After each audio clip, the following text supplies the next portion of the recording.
Hola chicos, ¿cómo están? Esta es la clase virtual para el Ministerio del Altar del Orden Carmelita y empezamos.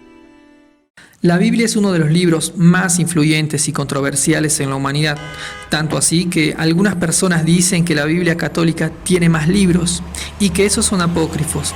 ¿Cuál es la verdad de todo esto?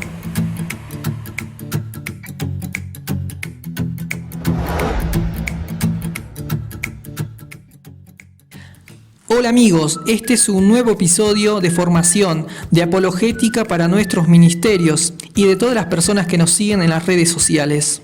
El tema de hoy es libros deuterocanónicos. Y para empezar, veamos qué significa deuterocanónicos y apócrifos. Apócrifo significa oculto, falso, secreto, etc. Tiene una relación con algo negativo.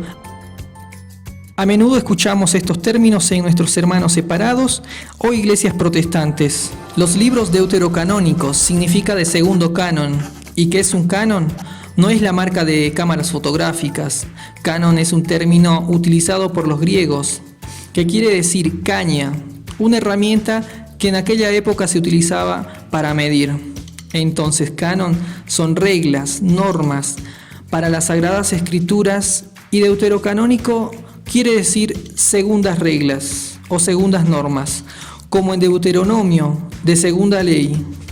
Que esté en segundo lugar no le quita su veracidad.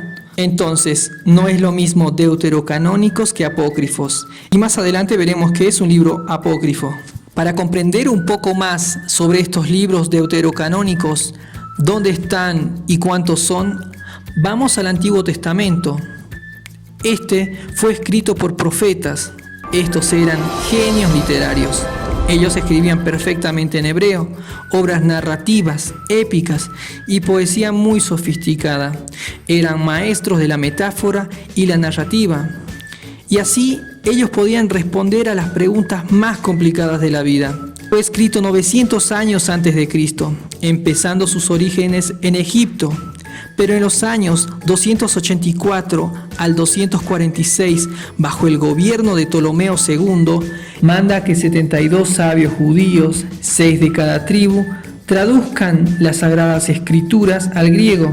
Esto sucede en Alejandría, Egipto, y es así que se llama a la Biblia alejandrina, Septuaginta o Biblia de los 70.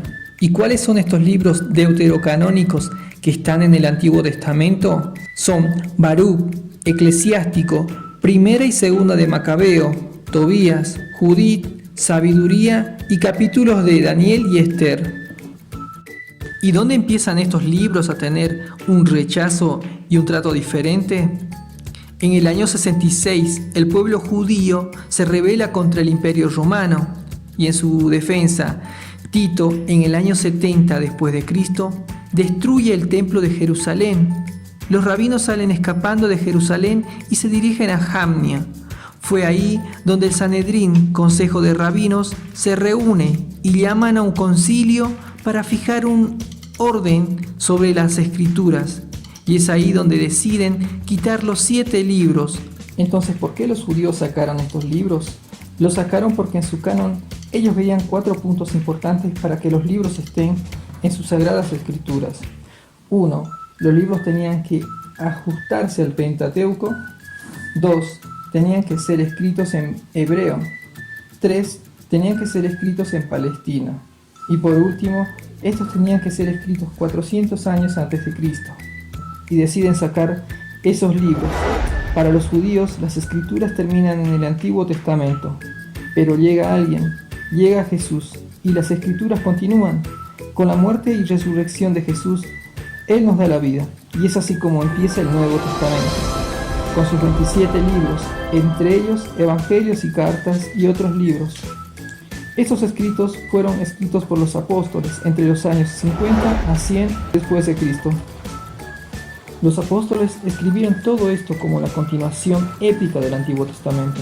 Están continuando con el genio literario con el cual Dios le estaba hablando a su pueblo por medio de estos textos. Esto es el Antiguo y el Nuevo Testamento. Entonces, ¿qué pensaban los primeros cristianos de la literatura adicional de los libros deuterocanónicos? Grupos cristianos tienen varias opiniones. pero sabemos que los cristianos valoraban y leían estos textos. Los apóstoles como Pablo, que evangelizaban con la Septuaginta, la Biblia traducida al griego, respetaban toda escritura hasta que llegó Jesús. Entonces, ¿qué tiene nuestra Biblia? Nuestra Biblia tiene el Antiguo Testamento y el Nuevo Testamento. Grupos cristianos de aquella época eran muy diversos, tenían varias opiniones sobre estos libros. Está bien, entonces tenemos el Antiguo Testamento, una parte escrita en arameo y hebreo, y otra en griego y hebreo. Luego las escrituras de los apóstoles, escritas en griego, escrituras sobre Jesús. Eso es mucho. Entonces, ¿qué tenemos en nuestra Biblia? La Iglesia Católica, en el Concilio de Trento del año 405, proclama el canon con 73 libros, el Antiguo Testamento, libros deuterocanónicos y el Nuevo Testamento. Mientras que la Iglesia Ortodoxa tiene el Antiguo Testamento, los libros deuterocanónicos y más libros, y el Nuevo Testamento. Y en el siglo XVI, durante la Reforma Protestante, Martín Lutero desconoce el Concilio de Trento del año 405 y el canon de la Iglesia Católica, quitándole así los 7 libros deuterocanónicos y adoptando el canon judío. Pero se contradecía. Reconoce el magisterio de la Iglesia Católica, que tiene razón con los libros del Nuevo Testamento, pero que se equivoca con los del Antiguo Testamento. ¿Qué pasa si también se equivocaron con eso? ¿Por qué Martín Lutero quiere sacar más libros de la Biblia, como el libro de Santiago y Hebreos? Porque contradice lo que él pensaba. Martín Lutero cree que solo por la fe el hombre se salva, que las obras no valen. Un ejemplo en Santiago 2, versículos del 14 al 16. A esto Martín Lutero le llama el libro de paja, que no tenía valor. Y al final no los pudo sacar, porque en la Biblia nada se contradice, sino que todo se complementa. Entonces, Martín Lutero, en un acto de soberbia y de bronca con la Iglesia Católica, saca los 7 libros. Entonces, esos son los libros deuterocanónicos. Y sobre los libros apócrifos, en los últimos años hemos visto un montón de escrituras o documentales, que el Evangelio de Lucas, que el Evangelio de Pedro, de María Magdalena, etc. Con el Evangelio de Judas, ¿en qué tiempo pudo este ser escrito? ¿Entre que recibió las monedas y se ahorcó?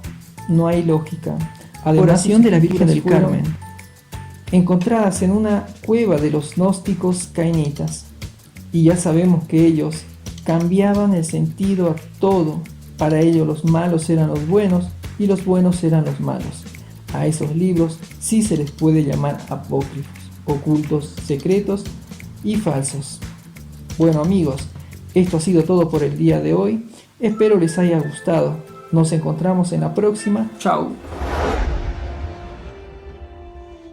Flor del Carmelo, viña florida, esplendor del cielo, virgen fecunda y singular, oh madre tierna, intacta de hombre, a los carmelitas proteja tu nombre, y da vocaciones, estrella de mar. María, Madre de Cristo y Madre de la Iglesia, patrona y hermana nuestra, mantén siempre florecida la vida de tu Carmelo, y acreciéntala con nuevas vocaciones, que viviendo la fraternidad apostólica, den frutos abundantes de santidad, y sean siempre ante el mundo testigos válidos del amor de tu Hijo Jesucristo, que vive y reina por los siglos de los siglos. Amén.